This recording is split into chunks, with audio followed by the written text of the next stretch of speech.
ഒരു പ്രധാനപ്പെട്ട വാർത്ത വരുന്നു. മുഖ്യമന്ത്രിയുടെ വാർത്താ സമ്മേളനത്തിൽ ചോദ്യം ചോദിക്കുന്നവരെ ചിത്രീകരിക്കാൻ ക്യാമറ സജ്ജമാക്കി. നോർത്ത് ബ്ലോക്കിലെ മീഡിയ റൂമിലാണ് ക്യാമറ വെച്ചത്. മാധ്യമപ്രവർത്തകർ ചോദ്യം ചോദിക്കുന്നത് ചിത്രീകരിക്കാനാണ് ക്യാമറ. ഇന്ന് സ്ഥാപിച്ച ക്യാമറ പിന്നീട് അവിടുന്ന് മാറ്റിയെന്നാണ് മനസ്സിലാക്കുന്നത്. വി അരുൺ നമുക്കൊപ്പം ചേരുന്നുണ്ട്. അരുൺ, എന്താണ് ഈ സംഭവം? മുഖ്യമന്ത്രിയോട് തുടർച്ചയായ ചോദ്യങ്ങൾ ഉണ്ടാവുന്നതിനുള്ള പ്രകോപനമാണോ കാരണം? ഇത് PRDയുടെ തീരുമാനമാണോ അതല്ലെങ്കിൽ മുഖ്യമന്ത്രിയുടെ ഓഫീസിൻ്റെ നിർദ്ദേശപ്രകാരമാണോ? എന്താണിത് ഈ നീക്കം? മുഖ്യമന്ത്രിയുടെ ഓഫീസിലെ തീരുമാനമാകാൻ തന്നെയാണ് സാധ്യത. മുഖ്യമന്ത്രിയുടെ വാർത്താ സമ്മേളനങ്ങളിൽ ചോദ്യങ്ങൾ ചോദിക്കുന്നു. കഴിഞ്ഞ വാർത്താ സമ്മേളനം അദ്ദേഹം പറഞ്ഞത് ദേശാഭിമാനിയും കൈരളിയും ഒക്കെ അതിന് വാർത്താ സമ്മേളനം അലങ്കോലമാക്കാൻ എത്തുന്നുവെന്ന വിമർശനമാണ് മുഖ്യമന്ത്രി കഴിഞ്ഞ വാർത്താ സമ്മേളനം ഉന്നയിച്ചത്. തൊട്ട് പിന്നാലെയാണ് ഇവിടെ ഞാൻ നിൽക്കുന്ന ഇടതുവശത്ത് ഇവിടെ ഒരു ക്യാമറ രാവിലെ സ്ഥാപിച്ചത്. PRD എന്നുള്ള ക്യാമറാമാൻ തന്നെയാണ് ഇവിടെ ഉണ്ടായിരുന്നത്. പിന്നീട് അത് ഇതുമായി ബന്ധപ്പെട്ട വാർത്ത നൽകുകയും അതിന് അന്വേഷണങ്ങളിലേക്ക് വരുമ്പോഴും ആ ക്യാമറ എടുത്തു മാറ്റുകയായിരുന്നു. മുഖ്യമന്ത്രി ഓഫീസ് വിശദീകരിച്ചത് ഇവിടെ വാർത്താ സമ്മേളനങ്ങളുമായി ബന്ധപ്പെട്ട മറ്റ് സ്വിച്ചിങ്ങിനും മറ്റുമായി വെച്ച ഒരു ക്യാമറ എന്നുള്ളതാണ്. പക്ഷേ വിവരം ശരിയായ വിവരം അതല്ല. ചോദ്യങ്ങൾ ചോദിക്കുന്നവരെ പകർത്താൻ തന്നെയാണ് ആ ക്യാമറ ഇവിടെ സ്ഥാപിച്ചത്. പക്ഷേ അതിപ്പോൾ മാറ്റിക്കഴിഞ്ഞു.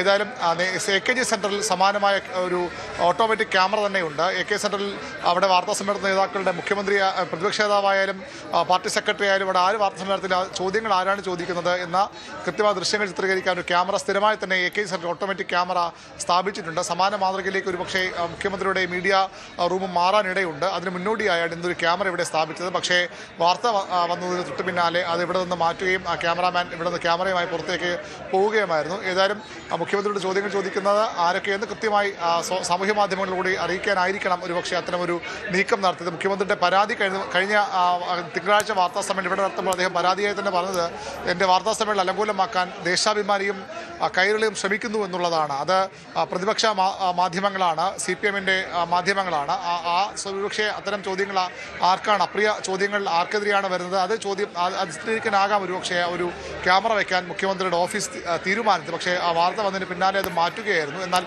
സ്ഥിരമായി അധികം വൈകാതെ ഇവിടെ ഒരു ക്യാമറ സംവിധാനം ഏർപ്പെടുത്താൻ തന്നെയാണ് സാധ്യത. അരുൺ, ഈ മുഖ്യമന്ത്രിയുടെ വാർത്താ സമ്മേളനം ഉടൻ തന്നെ ആരംഭിക്കുമോ? ഈ പ്രധാനപ്പെട്ട ചില തീരുമാനങ്ങൾ മന്ത്രിസഭയിൽ ഉണ്ടായതായി അറിയാനാവുന്നു. അങ്ങനെയെങ്കിൽ അത് ബ്രീഫ് ചെയ്യാൻ മുഖ്യമന്ത്രി ഉടൻ എത്തുമോ അവിടേക്ക്? 10 മണിയോടുകൂടി തന്നെ മന്ത്രിസഭാ യോഗം അവസാനിച്ചു. അതിനുശേഷം അദ്ദേഹം മറ്റൊരു സ്വകാര്യ ഉന്നത വിദ്യാഭ്യാസ സെക്രട്ടറി B അശോകിൻ്റെ പിതാവിനെ ആദരാഞ്ജലി അർപ്പിക്കാൻ പോയി തിരികെ ഇപ്പോൾ ഓഫീസിലേക്ക് എത്തിയിട്ടുണ്ട്. അധികം വൈകാതെ വാർത്താ സമ്മേളനം ആരംഭിക്കും.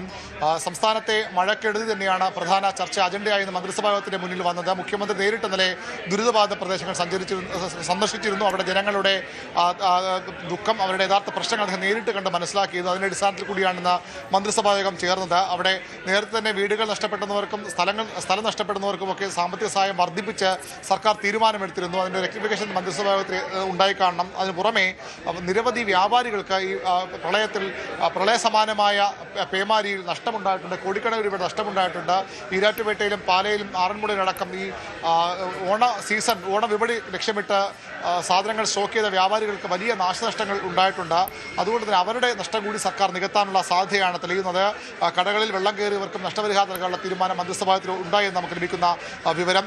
വീടുകളിൽ വെള്ളം കയറിയവർക്ക് മാത്രമായിരുന്നു നേരത്തെ അത്തരം സഹായം. കടകൾ കൂടി, വ്യാപാര സ്ഥാപനങ്ങളെ കൂടി ഇതിൻ്റെ സഹായ പരിധിയിലേക്ക് കൊണ്ടുവരികയാണ്. കൃഷിനാശത്തിനുള്ള സാമ്പത്തിക സഹായം വർദ്ധിപ്പിക്കുമെന്ന് കഴിഞ്ഞ തിങ്കളാഴ്ച ചേർന്ന യോഗത്തിന് ശേഷം, ഉന്നതതല യോഗത്തിന് ശേഷം മുഖ്യമന്ത്രി വ്യക്തമാക്കിയിരുന്നു. അതിൻ്റെ തീരുമാനവും ഇന്നത്തെ മന്ത്രിസഭാ യോഗത്തിൽ ഉണ്ടായിട്ടുണ്ട്. അവർക്ക് നേരത്തെ ഉള്ളതിന് വർദ്ധിപ്പിച്ച തുക നൽകും. നേരത്തെ വീടുകൾ നഷ്ടപ്പെട്ടവർക്ക് പുതിയ വീട് വയ്ക്കാൻ 4 ലക്ഷം രൂപയായിരുന്നു സർക്കാർ നൽകിക്കൊണ്ടിരുന്നത്. അത് 6 ലക്ഷമാക്കി ഉയർത്തിയിരുന്നു. 8 ലക്ഷം രൂപ സ്ഥലവും വീടും, ആ വീടിരുന്ന സ്ഥലത്ത് ഇനി താമസിക്കാൻ കഴിയാത്ത തരത്തിലുള്ള പ്രശ്നങ്ങൾ ഉള്ള സംഭവങ്ങളുമുണ്ട്. അത്തരത്തിൽ തകർന്നുപോയ സ്ഥലവും വീടുമുണ്ട്.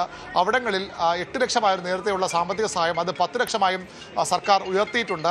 അതിനുശേഷമാണ് ഈ കാർഷിക നാശം, കൃഷി നാശമുള്ളവർക്കുള്ള സാമ്പത്തിക സഹായം. അത് മന്ത്രിസഭ തീരുമാനിച്ചു കഴിഞ്ഞു. അതിന് തുക വർദ്ധിപ്പിക്കുമെന്നാണ് മുഖ്യമന്ത്രി തന്നെ വ്യക്തമാക്കിയത്. അതിനു പുറമെ കടകളിൽ, വ്യാപാര സ്ഥാപനങ്ങളിൽ വെള്ളം കയറി ഉണ്ടായ നാശനഷ്ടങ്ങൾക്കും സർക്കാർ പരിഹാരം കാണും. അവരെ കൂടി അഡ്രസ്സ് ചെയ്യുന്ന ഒരു തീരുമാനമാകും ഇന്നുണ്ടാവുക. ആറന്മുളയും അതുപോലെ പാലയും ഒക്കെ വലിയ നാശനഷ്ടങ്ങൾ ഉണ്ടാക്കിയ സ്ഥലങ്ങളാണ്. അവിടേക്ക് വേണ്ടി പ്രത്യേക പാക്കേജ് തീരുമാനിച്ചിട്ടുള്ള കാര്യത്തിൽ വ്യക്തതയില്ല. ഏതായാലും ഈ കാലവർഷക്കെടുതിയുമായി ബന്ധപ്പെട്ട് പ്രളയസമാനമായ പേമാരിയുമായി ബന്ധപ്പെട്ട് സർക്കാർ സ്വീകരിച്ച നടപടികൾ ഇനിയുള്ള 6-7 തീയതികളിൽ വളരെ ശക്തമായ മഴയ്ക്ക് സാധ്യതയുണ്ടെന്നാണ് കാലാവസ്ഥാ നിരീക്ഷണ കേന്ദ്രം മുന്നറിയിപ്പ് നൽകുന്നത്. അങ്ങനെ വരുമ്പോൾ അവിടെ സ്വീകരിക്കേണ്ട മുൻകരുതലുകൾ നേരത്തെ മുൻകരുതൽ പാളി എന്ന വിമർശനമുണ്ട്. അതൊക്കെ മറികടക്കാവുന്ന തരത്തിലുള്ള മുൻകരുതലും സർക്കാർ സ്വീകരിക്കും. അതിനുള്ള നടപടി ഇന്നലെ ദുരന്ത നിവാരണ അതോറിറ്റിയുടെ സ്പെഷ്യൽ സെക്രട്ടറി ആയിട്ട് ഒരു IAS ഉദ്യോഗസ്ഥരെ നിയമിച്ച് സർക്കാർ ഉത്തരവിറക്കിയിരുന്നു. നിലവിലെ സെക്രട്ടറിക്ക് പുറമെയാണ് ഒരു സ്പെഷ്യൽ സെക്രട്ടറിയെ കൂടി നിയമിക്കുന്നത്. ദുരന്ത നിവാരണ പ്രവർത്തനങ്ങൾ ഒരു വീഴ്ചയും ഉണ്ടാകാതെ നോക്കുക എന്ന ലക്ഷ്യത്തോടു കൂടിയാണ് സർക്കാരിൻ്റെ അത്തരം നീക്കങ്ങൾ. ആ കാര്യങ്ങൾ മുഖ്യമന്ത്രി അല്പസമയത്തിനകം ഇവിടെ നടക്കുന്ന വാർത്താ സമ്മേളനത്തിൽ വിശദീകരിക്കും. യെസ്, അതാണ് സാഹചര്യം. മന്ത്രിസഭാ യോഗ തീരുമാനങ്ങളുടെ വിശദീകരണം അല്പസമയത്തിൽ തന്നെ ഉണ്ടാകുമെന്ന് പ്രകൃതം. കൂടുതൽ വാർത്തകൾക്ക് news 18 Keralam YouTube channel subscribe ചെയ്യുക.